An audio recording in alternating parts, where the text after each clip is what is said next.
अपनी माटी अपनी थाती। मेरे इस YouTube चैनल में आपका स्वागत है। मैं अंजनी निगम आपको बताऊंगा अपने देश के महापुरुषों, देश की परंपराओं और वैभव की वह कहानियां जिन्हें सुनकर आप गर्व का अनुभव करेंगे।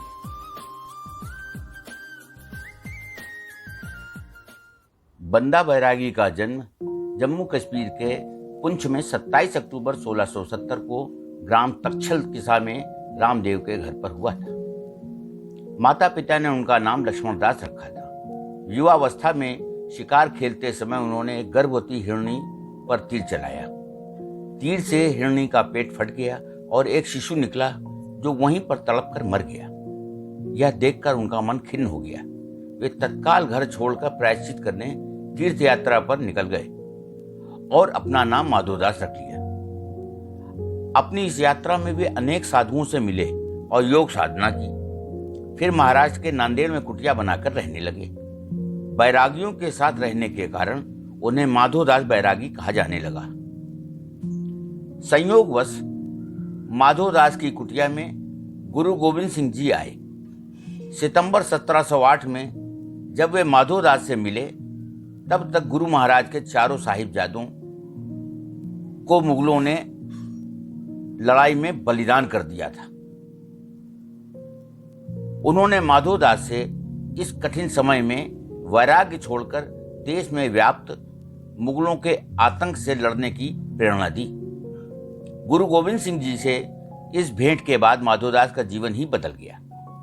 गुरु महाराज ने माधोदास को बंदा बहादुर का नाम देने के साथ ही 5 तीर, 1 निशान साहिब, 1 नगाड़ा और 1 हुक्मनामा दिया।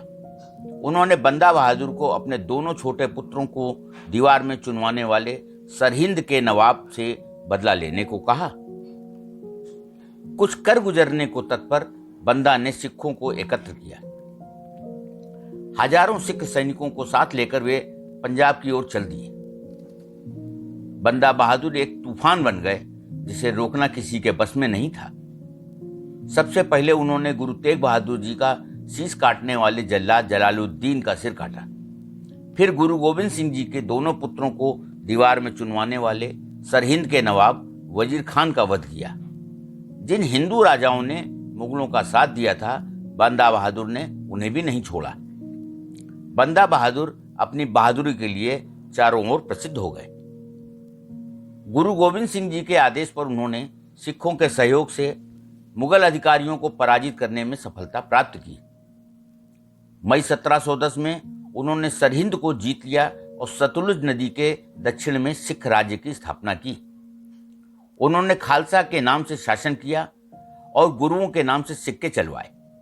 उनके राज्य में छोटे किसानों को जमींदारों की दास्ता से मुक्त किया गया।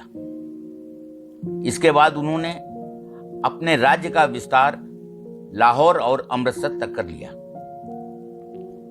उनके पराक्रम से भयभीत मुगलों ने 10 लाख सैनिकों की फौज लेकर हमला बोल दिया और धोखे से दिसंबर 1715 को उन्हें पकड़ कर लिया गया। मुगल इतने डरे हुए थे कि बंदा बहादुर को लोहे के एक पिंजरे में बंदी बनाकर हाथी पर लादकर सड़क मार्ग से फरवरी 1716 दिल्ली लाया गया। युद्ध में जिन सिख सैनिकों ने वीर गति पाई, उनके सिर काटकर भाले की नोक पर टांगा गया ताकि रास्ते में सभी लोग इस भयावह दृश्य को देखें।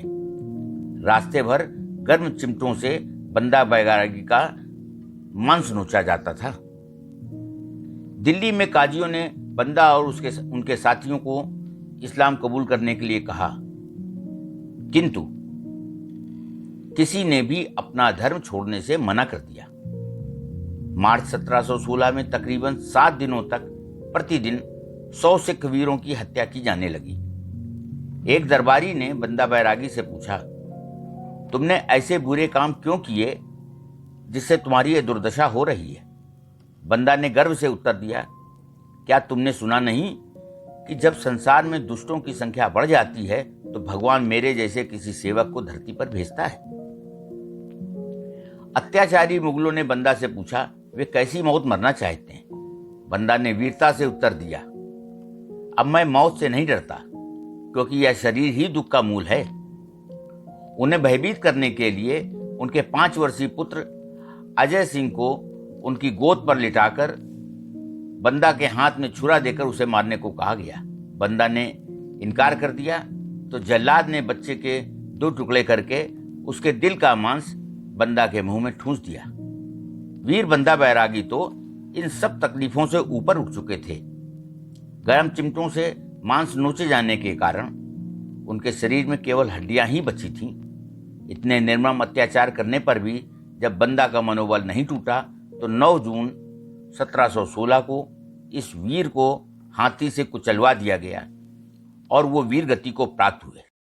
आज की कहानी में बस इतना ही। हम जल्द हाजिर होंगे एक नई गौरवशाली गाथा के साथ। जुड़े रहिए हमारे चैनल अपनी माटी अपनी थाती के साथ। और हाँ, यदि आपने हमारे चैनल को अभी तक सब्सक्राइब नहीं किया है तो जरूर कर दें, ताकि आपको मिलती रहे नित नई जानकारी।